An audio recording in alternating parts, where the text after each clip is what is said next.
आज न कोई नमस्कार होगा, ना कोई पढ़ाई की बात होगी, ना किसी अखबार की ऑडिटोरियल की चर्चा होगी। चर्चा होगी केवल और केवल रोजगार की, केवल और केवल नौकरी की चर्चा होगी। आज युवाएं त्रस्त हैं और तबाह हैं, बर्बाद हो रहे हैं, उनकी जवानी बर्बाद हो रही है। लोग अमूमन 21 साल के बाद तैयारी करने जुटते हैं और एक परीक्षा 6-6 साल तक चलता है। लगातार इसमें कुछ संभावना नहीं है उसके जीवन का, उसके फ्यूचर का क्या होने वाला है। वो सर रहे हैं, लगातार मेहनत कर रहे हैं अलग अलग शहरों में, लेकिन ये सरकार समझने के लिए तैयार नहीं है। रोजगार के नाम पर पकोड़ा तलने की बात करते हैं, बोलते हैं कि खिलौना बेचकर भी रोजी रोटी चलाया जा सकता है और ये भी रोजगार है। तो 2 करोड़ नौकरी का वादा कहाँ गया? साहेब, आपको जिस लिए बैठाया गया, जिस खातिर बैठाया गया, जो युवाओं ने 65% आबादी ने आपको एक भरोसे के रूप में लिया था, आज उन्हें छल रहे हैं, उन्हें कटोरा पर लाने की कोशिश कर रहे हैं। सब चीज व्यर्थ है।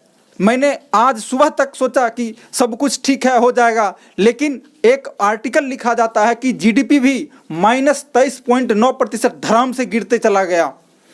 एक बहाना कोरोना करके हर चीज सिस्टम को बर्बाद किया जा रहा है। जो भी सिस्टम में बैठे हैं, कई मर्तबा लोग ये आरोप लगाते हैं कि ये लोग को कांग्रेस के समय में ये हो गया। दोस्तों, ये मिसगाइड करने वाले लोग हैं। ये ध्यान रखेंगे कि कांग्रेस चाहे भाजपा सब एक ही थाली के चट्टे बट्टे हैं। आपको मिसगाइड करेंगे, आपको भड़काएंगे, लेकिन आप अरे रहना रोजगार के मैटर पे।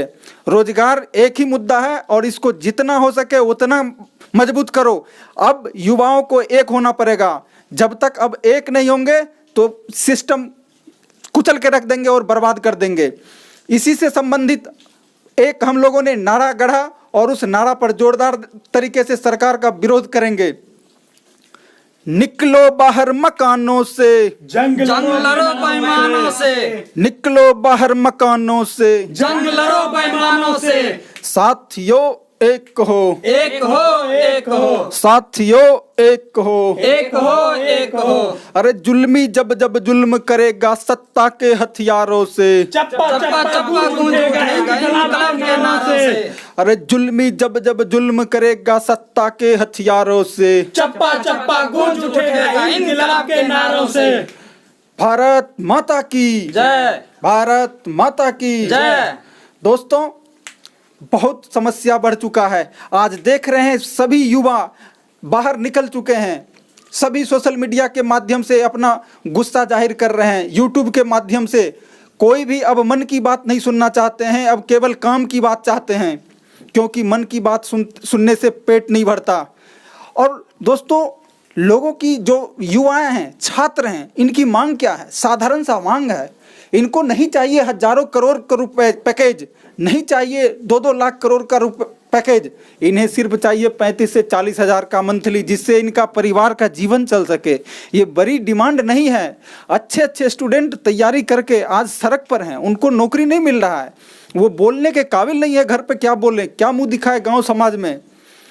जीना दुर्लभ हो चुका है। कई लोग, कितने आप आंकड़ा देखिए, उठाकर सुसाइड कर रहे हैं। इसका जिम्मेदार कौन है? अगर कोई एक कहीं पर गलती करता है, उसको सजा मिलता है। जैसे छेड़खानी पर पॉक्सो एक्ट के तहत जघन्य अपराध यह है, इसके तहत मौत की सजा सुनाया जाता है उस अपराधी के लिए। अगर कोई लड़की या कोई लड़का अगर नौकरी के कारण सुसाइड करता है, तो इसका जिम्मेदार कौन हुआ? इसका जिम्मेदार भी तो सिस्टम है। सिस्टम को क्यों नहीं मिलना चाहिए फांसी की सजा? एक एग्जाम कंडक्ट नहीं होता है ढंग से। आप देख रहे होंगे कि जितने भी बिहार में एग्जाम हो रहे हैं, एक भी एग्जाम का सही ढंग से बिहार या देश में नहीं हो पा रहा है। बिल्कुल सही है। यूपीएससी का आखिर ऐसा कैसे सिस्टम बनाया गया कि अगर 1 साल में वो कैलेंडर जारी करती है तो नोटिफिकेशन से लेकर रिजल्ट, पीटी का, मेंस का, इंटरव्यू का, हर चीज़ तय सीमा में हो जाता है। तो फिर आखिर यूपीएससी का जब हो सकता है तो एसएससी का, रेलवे का क्यों नहीं हो सकता है? ये क्यों नहीं होता है? इसके पीछे का वजह है यूपीएससी में टैलेंटेड अधिकारी को रखा जाता है और ये जितने भी एसएससी, रेलवे, इस सब में चोपू को ला दिया जाता है और उससे केवल पैसा ऐंठने का काम करता है, ताकि लोग, जो गरीब लोग हैं, जो एसएससी रेलवे में लोअर मिडिल क्लास के हैं, वही लोग तैयारी करते हैं। उनको सीधे सिस्टम से बाहर रखने का ये लोग एक षड्यंत्र बना कर रखे हैं, बर्बाद करने का मौजूदा समय में जिद ठान लिया गया है। अब इसी पर कुछ प्रतिक्रिया हमारे संतोष सर देंगे। अब कहा जाता है कि पकौड़ा तल के अपना रोजगार चलाएं, खिलौना बना के अपना रोजगार चलाएं, अपना जीवन चलाएं। भाई साहब, मैं ये कहना चाहता हूँ कि आप चाय बेच के प्रधानमंत्री बन गए और पीएचडी वालों को पकौड़ा तलवा रहे हैं। वाह सिस्टम, गजब का आप लोग रूल निकालते हैं। और पीएचडी करने वालों खिलौना बनवा रहे हैं। आपके कहाँ सिस्टम का सलाम है। कहाँ से कहाँ तक ला दिए इंडिया को। आप कह रहे हैं डिजिटल इंडिया, बाहर डिजिटल इंडिया, कहाँ गया डिजिटल इंडिया। आप बताइए, टीचर आर वाला का हाल खराब है। हाँ, ऐसे करिएगा भाई साहब। और उधर तो बाबा तो उधर दिल्ली में बैठे हुए हैं और इधर चाचा को देखिए, इनका भी कोई होश हवास नहीं है। 2013-14 के बिहार एसएससी दिया जाता है, अभी तक लटकले है। कहियो कहते हैं अक्टूबर में, नवंबर में। भैया ये नवंबरों में होगा कि ना होगा हो, यो संभावना न है। अब देखिए क्या करते हैं ये। बीच जाने वाला है। अब एक हमारे साथी और बोलेंगे कि आज जो देश में स्थिति है बेरोजगारी का। सबसे पहले तो आप लोग का बहुत बहुत धन्यवाद, ताकि ट्विटर हैंडल पे आप लोग जो यहाँ पे लिखा हुआ ये आप लोग इतना वायरल किए। अभी 2 मिलियन कुछ क्रॉस कर रहा है रिकॉर्ड और ये मिलियन में नहीं, हम इसको जो है हमको और ऊपर लेके जाना है। और ये आप लोग से बहुत हमारा एकदम आभार व्यक्त है कि आप लोग बहुत ही अच्छे तरीका से काम कर रहे हैं अपने अति पर। चलिए, ये वीडियो आप लोग की इसलिए बनाया जा रहा है कि हम लोग पीछे नहीं हटेंगे। अभी खड़े हुए हैं, अभी जो है खड़े हुए हैं, हिला के रख देना है। हाँ। अब जो है पीछे नहीं हटना है। जब बढ़ ही गए हैं तो हिला के रख देना है। और इसको जो है पीछे बढ़ने का जो है आप लोग सोचिएगा भी नहीं। हम लोग साथ हैं, साथ मिलकर चलेंगे। आज हर कोई टीचर क्यों आगे आके और हम लोग के हेल्प कर रहे हैं, काहे कि हम लोग नहीं बोल सकते हैं तो वो लोग हम लोग को सपोर्ट करके आज बहुत ही अच्छे प्लेटफॉर्म पर लेके आके आज हम लोग हल्ला कर रहे हैं। घर से घर निकल के सब आदमी अपना जो है रूम भाड़ा देता है और जहाँ तहाँ पूरा रह के पूरा स्थिति खराब और दयनीय स्थिति है। बार बार आप घर से नहीं पेमेंट ले सकते हैं, काहे कि पेमेंट आएगा तो लीजिएगा आप। एक किसान का बेटा बहुत बड़ा ख्वाब देखने आता है और वो ख्वाब तब पूरा नहीं होता है जब आप लोग सिस्टम को खराब कर देते हैं। बिल्कुल। वो अपना सपना लेके आता है कि हमें भी अच्छे घर और अच्छे फैमिली चाहिए, और आप लोग उसको नीचे दिखाने का हर वक्त काम किए हैं। और नीचे दिखाने के बाद वो लड़का बहुत होशियार और समझदार होते हुए भी वो अपने घर के लिए वो निकल पड़ता है और सुसाइड कर लेता है। आज वही दिन है कि आप लोग अच्छे तरीक़ा से इस चीज़ को नहीं संभाल रहे हैं, इसलिए आज जो है बहुत सारे प्रॉब्लम इस तरह का देखने को मिल रहा है। तो सर बोलेंगे कुछ और एक चीज़ कहेंगे, ये जो बीजेपी के आईटी सेल के हैं, आईटी सेल वाले, इन्होंने सर एक आरोप लगाया। अभी आप देखे होंगे प्रधानमंत्री नरेंद्र मोदी जी का मन की बात कार्यक्रम चला था। अभी तक लगातार कई कार्यक्रम चले हैं इनका, लेकिन एक भी कार्यक्रम में इतने डिसलाइक नहीं हुए थे। मुझे याद है किसी भी वीडियो में 100-150 से ज़्यादा उनका जो भी विरोधी होगा, इक्का दुक्का वही डिसलाइक करते होंगे। लेकिन इस बार आप देख रहे हैं कि 10,000 देख रहे हैं लाइक पहुंचा है तो 1 लाख डिसलाइक। जब देख रहे हैं इधर 50,000 लाइक पहुंच रहा है तो उधर मिलियंस में डिसलाइक बढ़ते चला जा रहा है। ये सब आप ही लोग का किया दिया हुआ है। और आप लोग डिसलाइक का जनसंख्या एकदम बरकरार रखिए। और आईटी सेल वाले आरोप क्या लगाते हैं, ये तो विदेश के लोग कर रहे हैं। अरे ससुरा, किसको मतलब ठग रहे हो?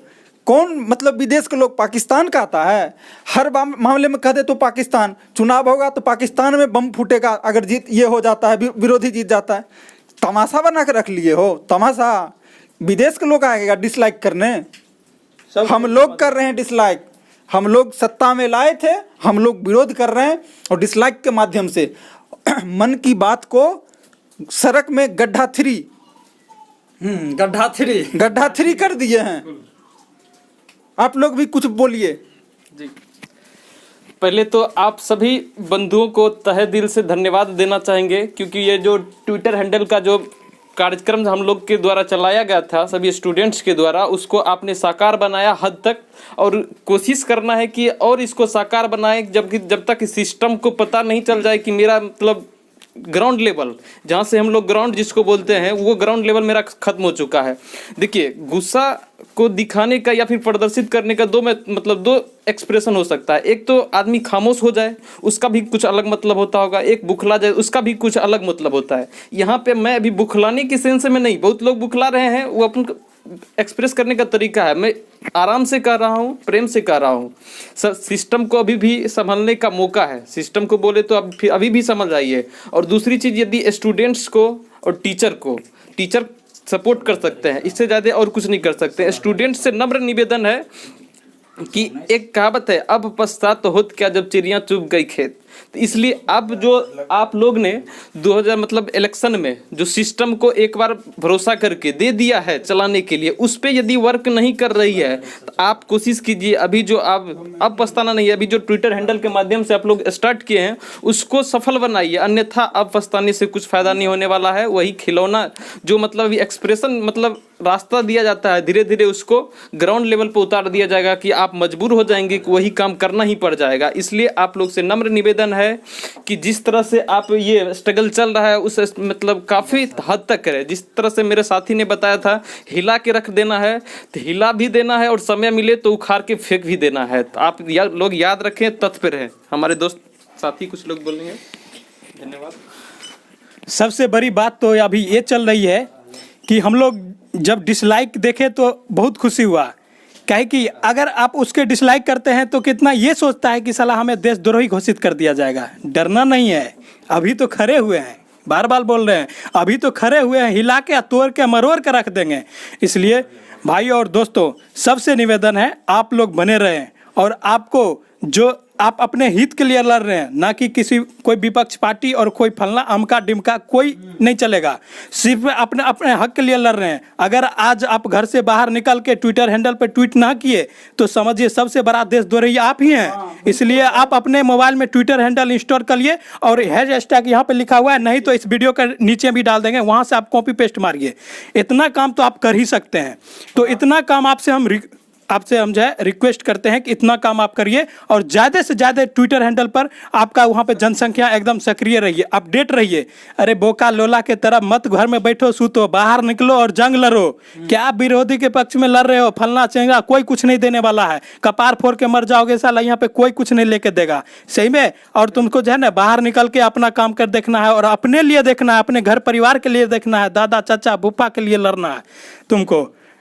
चलो ठीक है, बात करेंगे और मेरे साथी। अब हमारे थोड़ा आप आंकड़ा बताइए कि एसएससी में जो पहले का था, देखिए 2012 में 16,000 आया था, 13 में आया है 16,000, 14 में आया है 15,000, 2015 में आया है 8,000, 2016 में आया है 10,000, 2017 में आया है 8,000, 2018 में 11,000, 2019 में 8,000। आप अंदाज लगा सकते हैं। अब बीच में देखिए गायब है, अंदाज लगा सकते हैं। 12 का एवरेज देख सकते हैं और 19 का एवरेज देख सकते हैं, सीधे आधे हो गया। ऐसे में कैसे चलेगा? स्टूडेंट लोग कहाँ जाएंगे?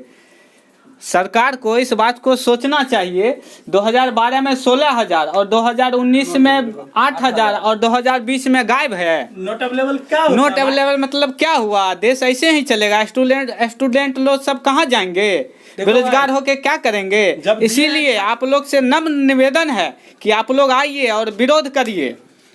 अब लीजिए सर, जब खाने के लिए प्लेट दिए हैं तो छीन भी सकते हैं। इस चीज को आप बहुत गौर से देखिए और समझिए। ऐसे नहीं उखाड़ के फेंक देंगे तो फेंक देंगे। ला सकते हैं तो सत्ता से हटा भी सकते हैं। तो अभी आप लोग विरोध देख रहे हैं कि कितना आक्रोश सभी युवाओं में है, क्योंकि उन्हें लग रहा है कि अगर हम सत्ता में जिस साहेब को बैठा सकते हैं उस सत्ता से बाहर उठाकर फेंक भी सकते हैं, क्योंकि 65% आबादी का नाम ले लेकर माला जब के सत्ता में आए हैं और यही युवा लाया है। आज इसके अंदर आक्रोश है, आपको समझना पड़ेगा। और नौकरी लेने के समय युवा गायब हो जाते हैं। और इस गलतफहमी में ना रहें कि आपके आईटी सेल वाले डिसलाइक को रिमूव करते हैं, बैठे हुए हैं, लेकिन नहीं कर पाएंगे। आपको पता है, आप खुद जानते हैं कि 130 करोड़ का आबादी वाला देश है। कितने को बैठाओगे? हजार की संख्या, करोड़ की संख्या में डिसलाइक करते जाएगा। और आपको गलतफहमी, आपके अधिकारी आसपास जो भी लोग हैं, ब्यूरोक्रेट्स, आपको मिसगाइड कर रहे हैं या आप खुद मिसगाइड होना चाह रहे हैं। आप ध्यान नहीं दे रहे हैं। जब आपको बोला जा रहा है कि डिसलाइक कितना, आपको खुद समझना चाहिए। मोदी जी, मैं आपको जानता हूं कि आप बहुत ही संवेदनशील और हर मुद्दे पर बेबाकी से राय रखने वाले हैं। आपने काम भी किया, लेकिन वही कहावत कहेंगे। आज सुबह में जब चर्चा चल रहा था, हाँ, तो राम मंदिर उन्होंने बनाया, चलो ठीक है। 370 हटा दिया, वर्षों का विवाद था, ठीक है। बांग्लादेश के साथ भूमि विवाद था, उसको भी ठीक कर दिया, चलो ठीक है। ट्रिपल तलाक घटिया चीज़ था, उसको ख़त्म किया, चलो ठीक है, सब कुछ ठीक है। लेकिन रोजगार वाली बात जब आता है तो मुझे सन्नी देओल का फिल्म गदर याद आता है। जब बोला जाता है कि चलो फलना जिंदाबाद, तो ठीक है जिंदाबाद, चिलना जिंदाबाद, तो ठीक है जिंदाबाद, पाकिस्तान जिंदाबाद, तो भाई ठीक है पाकिस्तान जिंदाबाद। लेकिन अगर हिंदुस्तान मुर्दाबाद कह दे तो ये हो नहीं सकता है। तब हम लोग सीधे मुखालफत करने पर, जैसे सन्नी देओल उतरे थे, पाइप उखाड़ कर मारना शुरू किया था चापाकल का, तो वही चीज है मोदी जी। हम लोग रोजगार का मुद्दा हर चीज पर ठीक है जिंदाबाद कर देंगे, लेकिन रोजगार और नौकरी की बात पर अगर कहेंगे नहीं, तो हम लोग को वही लगता है कि ये देशद्रोही वाली बात है। तो फिर पाइप उठेगा और बढ़िया से फिर इसका सबक सिखाया जाएगा, वो वोट के चोट देकर, वो भी उंगली से। इस महामारी में हम अपने पापा के अकाउंट से 501 रुपया डोनेट किए हैं किसान पीएम फंड में, और इसलिए हम उसमें डोनेट किए हैं ताकि हमको लगा कि यहाँ पे बहुत महामारी है, बहुत सारी प्रॉब्लम है, इसको थोड़ा हम भी अगर कुछ दे दें तो किसी आदमी को भला हो जाएगा, कोई गरीब रास्ते पर से घर में आ जाएंगे। लेकिन साला उस दिन हम बहुत गलती किए, आज का दिन देख के बहुत गलती किए कि हमको डोनेट नहीं करना था। इसलिए नहीं करना था कि तुम जो सिस्टम पे बनाए हुए हो, ये सिस्टम बहुत ही बेकार सिस्टम है। इस चीज़ को अगर मैं पहले समझता तो आज कहीं अच्छे जगह पे ही होते। लेकिन तुम लोग जो कर रहे हो गलत कर रहे हो, बार बार बता रहे हैं। चले जाओगे तो फिर धोए भी जाओगे, बताया जा रहा है। एक बार समझ जाइए, नहीं तो फिर देखिए क्या होता है। हम युवाओं का तो अभी चोला चालू ही हुआ है। अभी देखिए पेन फेंक के भी मारेंगे ना तो ऐसा हॉस्पिटलाइज हो जाएगा कि आप उसको ट्रीटमेंट करने में भी आपको शर्म आएगा कि क्या चीज़ से मारा कि भाई इतना पेन हो रहा है। खुद मोर को चना भाजा खिला रहे हैं और यहाँ युवा को कटोरा थमा रहे हैं। बाहरे भैया, गजब का सिस्टम आप लोग ला दिए हैं। इसलिए आप लोग जितना भी स्टूडेंट लोग हैं, ट्विटर पर धूम मचा दीजिए ताकि अगला धूम फोड़ जो बने तो ट्विटर के माध्यम से बने, और पीयूष गोयल, नरेंद्र मोदी, ये सब को जाए एकदम 440 वोल्ट का झटका समझते हैं, उस टाइप का झटका दीजिए सरकार को, ताकि हम युवा के लिए वो कुछ सोचे। नहीं तो ऐसा चलता रहेगा ना भैया, तो युवा का करियर, सबका करियर लेके ये लोग बैठ जाएंगे और अपना ऐश-मौज करते रहेंगे। इसलिए जहाँ तक हो इस धक्का पर धक्का देते रहिए सरकार को, तभी जाके ये लोग सुधरेंगे। काहे कि कहा जाता है ना कि अथी कुत्ता की नंगरी जल्दी सीधा नहीं होता, ओनाइते यही लोग हो गए हैं। ये लोग जल्दी सीधा होने वाले ना है, जब तक ठोकर ना मारा जाए ना ये लोग सीधा नहीं होंगे। एक कहावत है, मतलब एक तो होता है ना, मतलब चूल्ही चढ़ा के काम करना, एक गाँव में कहावत है। उसी तरह से अभी बिहार का फिलहाल इलेक्शन का भी टाइम आ गया है। वो इलेक्शन का मतलब डेट निर्धारित भी नहीं हुआ है। इस तरह से वैकेंसी दिया जा रहा है कि मतलब अब तो देखिए हर वैकेंसी, बीपीएससी का वैकेंसी निकाल रहा है, 10 गो आज निकाल दिया, 10 गो बाद में निकाल दिया। तो दोनों वैकेंसी भरो, दोनों भरोगे तो दोनों में 2200 पैसा लगेगा। 1000 रुपया लगभग, जो भी आप ग्रेजुएशन लेवल का जब भी वैकेंसी देखते होंगे सब में 1000 रुपया के आसपास रहता है या 700 प्लस ही रहता है। इस तरह से मतलब अब ढेर सारा वैकेंसी। अभी आप एक सिंपली देखेंगे, वेबसाइट है सरकारी रिजल्ट, उसमें भी बिहार में केवल इलेक्शन है, उसमें देखिएगा पूरे वेबसाइट पर बिहार का असिस्टेंट प्रोफेसर, ये प्रोफेसर, वो प्रोफेसर, मतलब सिंपली देखे तो आप वो नौकरी होगा या नहीं होगा उससे कोई फर्क नहीं है। चुनाव से यदि देना ही था, ये करवाना ही था, तो आप देते 2 साल पहले, 3 साल पहले देते। मतलब लास्ट में वही तो बोले ना, चूल्ही चढ़ा के काम करना, वो कर रहे हैं। जो आप हमको वोट दीजिए उसके बाद ये करेंगे, तो ये सबसे कुछ नहीं होने वाला है। आपको यदि ईमानदारी से काम नहीं किया करोगे तो आपको सिस्टम दिखा देगी। अभी फिलहाल मौका है दिखाने का। तमाम बंधु से निवेदन है कि आप लोग हैशटैग को ट्विटर पे ट्वीट से करें और काफ़ी हद तक सपोर्ट करें। धन्यवाद। नीतीश जी का जाल बिछाया गया है, आप लोग को फंसना है बस। जब अब देखिए कुछ दिन में चुनाव होने वाला है बिहार में, क्यों दरोगा का वैकेंसी SI वाला आ गया? यही सब तो जाल है, और इस सब जाल में जो है आपको पूरा फंसाएगा। ये पूरा नहीं, पूरा क्लियर नहीं होने वाला है। ये आपका बस आया है इस बार, 14 पर अगले बार तो ये क्या क्लियर होगा? अगले बार फिर आपका एग्जाम होगा, उसके फिर अगले बार जो सत्ता में आएंगे उनका बस रिजल्ट निकलेगा। यानी 5-5 साल के दरमियान आपका 15 साल के बाद आपका कोई जॉब और कहीं अच्छे जगह पे जाइएगा। एक चीज मैं बहुत महत्वपूर्ण बात कह रहा हूं कि इस देश में चुनाव जब करवाया जाता है, इलेक्शन कमीशन एक संस्था है। इसी प्रकार एसएससी में भी एक एग्जाम कंडक्ट होता है, वो भी एक संस्था है संवैधानिक। यूपीएससी भी एक संस्था है संवैधानिक, एग्जाम कंडक्ट करती है। आईबीपीएस भी है, चाहे आरआरबी रिक्रूटमेंट बोर्ड भी है, सब है। अब बात करते हैं, जब चुनाव की घोषणा होता है, वही संवैधानिक पद इलेक्शन कमीशन घोषणा कर दिया इतना तारीख को लिया जाएगा। हर डेट वाइज हर चीज एक एक टू दी पॉइंट इलेक्शन का इधर उधर बगलिंग कुछ नहीं होने दिया जाता है, सब कुछ क्लियर करके, और डेट भी उसी दिन तय कर दिया जाता है कि 16 तारीख या 26 तारीख को डिक्लेयर होगा। और 3 महीना के अंदर सारा प्रक्रिया, मतलब 2.5 लाख से ऊपर पूरे देश में बूथ वूथ बनाया उनाया जाता है। उसके बाद सब कुछ तैयार करके शपथ भी ले लिया जाता है, प्रधानमंत्री बन जाता है, मुख्यमंत्री बन जाता है, सब ये लोग मिनिस्टर बन जाता है। लेकिन जब यही युवाओं का जिसकी रोजगार की बात आती है, तो एक तो बहुत दिन बाद वैकेंसी निकलेगा, वो भी इलेक्शन को देखते हुए निकलेगा। इलेक्शन जब फॉर्म फिलअप कर दिया जाएगा, तब तक ये सब शांत रहेंगे, फिर एग्जाम पीटी लेंगे, बहुत दिन बाद फिर कुछ धांधली होगा, कुछ हंगामा हुआ, क्योंकि हर जगह पेपर लीक होता है। लड़का सड़क पर आता है, लाठियां खाता है, कुछ नहीं हुआ, हाई कोर्ट जाता है, पैसा लगता है, फिर शांत हो जाता है। फिर मेंस होता है, मेंस में भी इसी तरह का होता है, घपला होता है, स्टूडेंट फ्रस्ट्रेट होते हैं, गार्जियन परेशान होता है, बहुत इसमें सुसाइड करते हैं, मरते हैं, कोई देखने वाला नहीं। फिर मेंस का रिजल्ट आ जाता है, उसके बाद फिर केस होता है, क्योंकि धांधली हुआ रहता है, तो मामला चल जाता है हाई कोर्ट। अब हाई कोर्ट में चलता है बहस पे बहस, अब मिलती है तो सिर्फ तारीख पे तारीख, तारीख पे तारीख।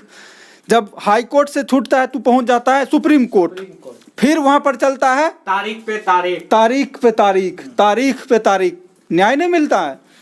बहुत दिन, जब 8-10 साल हो जाता है, जब उसकी जवानी खत्म हो जाती है, फिर उसको जाकर तब हाथ में कुछ झुंझुना मिलता है कि झुनझुनाते रहो अब जिंदगी भर के लिए। उससे जीवन निष्कंठ निष्फल हो जाता है उस इंसान का। अगर यही कंडीशन अब अप्लाई कीजिए उल्टा नेताओं पर। आज चुनाव का थी, घोषणा हुआ, 8 महीना बाद उसका फॉर्म भरे, फिर उसके बाद 6 महीना बाद चुनाव प्रचार के लिए डेट दे, फिर उसके बाद 1 साल बाद चुनाव हो, फिर 2 साल बाद रिजल्ट काउंटिंग हो, काउंटिंग में धांधली करा के उस पर केस करवाया जाए, फिर हाई कोर्ट जाए, सुप्रीम कोर्ट जाए, 20 साल बाद इसको प्रधानमंत्री बनाया जाए, तब कैसा लगे? तब कैसा लगेगा इन नेताओं का जो मिनिस्टर बनते हैं। यही चीज है। बस आप लोग सभी युवाओं से अनुरोध है कि वो मिसगाइड करेगा, वो कांग्रेस पर चिपकाएगा, तुम रोजगार पर अड़े रहना, वो विरोधी बताने का साबित करेगा, चर्चा करेगा, तुम रोजगार पे अड़े रहना। देखिए, बाबा का और चाचा का दोनों एक ही फंडा है। देखिए, बाबा का कब आया था वैकेंसी? जब चुनाव होने वाला था, 19,000 के करीब 18-19 में वैकेंसी आया था एनटीपीसी और ग्रुप डी का। और देखिए चाचा का कब आ रहा है? अब चुनाव होने वाला है, देखिए तो तरह वैकेंसी आ रहा है। भैया आज क्या था, असिस्टेंट प्रोफेसर। ये बाबा का चाचा का दोनों का लोचा जो है ना, एक ही सिस्टम का है, इसलिए एक ही सिस्टम से दोनों को उखाड़ा जाएगा, तब इन लोग को ठीक लगेगा, नहीं तो ये सब ले दे के डूब जाएंगे। देखिए इधर जो वैकेंसी आया बिहार सरकार का, चाहे उससे पहले जो आया था 2019-18 में ये एनटीपीसी ग्रुप डी का, ये सब का क्या हुआ? भाई चुनाव इतना करवा लेते हैं, लेकिन ये सब विद्यार्थी का आपको एग्जाम करवाना नहीं होता है। ये सब कहाँ का सिस्टम है? सब डेट बाय डेट हो रहा है, इधर का काहे ना डेट बाय डेट हो रहा है, सब उल्टा पुल्टा कर रहे हैं आप लोग। मानते हैं हम लोग कि अपने हल्ले से उन लोगों तक ये बात पहुंच जाएगा, लेकिन हो सकता है इसमें कुछ हम लोग के फायदे के लिए कुछ निकल जाए, लेकिन आप लोग को बैठना नहीं है, आपको उससे पूरा हिसाब लेना है। इसलिए आप लोग अभी बने रहिए। और ये जो है आपको ट्विटर हैंडल पर आपको एकदम जैसे हो आपको इसको करना है ट्वीट। अगर नहीं करिएगा तो सबसे बड़ा आप ही देशद्रोही होंगे पहले। इसलिए आपको इसको ज़्यादा आपको ट्रेंडिंग में लाना है, चाहे जैसे हो ये ट्रेंडिंग में आना चाहिए। तो दोस्तों इसी के साथ हम लोग अब इस चीज़ को ख़त्म करते हैं। और एक चीज़ है कि हो सकता है इसमें बहुत सारी चीज़ गलत अपशब्द बोला गया होगा, हो सकता है कि ये हाइपर हैं, कुछ बोला गया होगा, अपने लिए ही बोले हैं, अपने हित के लिए बोले हैं, तो उसके लिए हम क्षमा मांगते हैं। और आप लोग से उम्मीद करते हैं कि ये ट्रेंडिंग में आप लोग ला दीजिएगा, चाहे जैसे हो ये ट्रेंडिंग में हर हाल में भैया ला दीजिएगा। चलिए बहुत बहुत धन्यवाद। बहुत बहुत धन्यवाद। फिर मिलेंगे हम लोग कुछ अच्छे यूनिक और मुद्दे के साथ।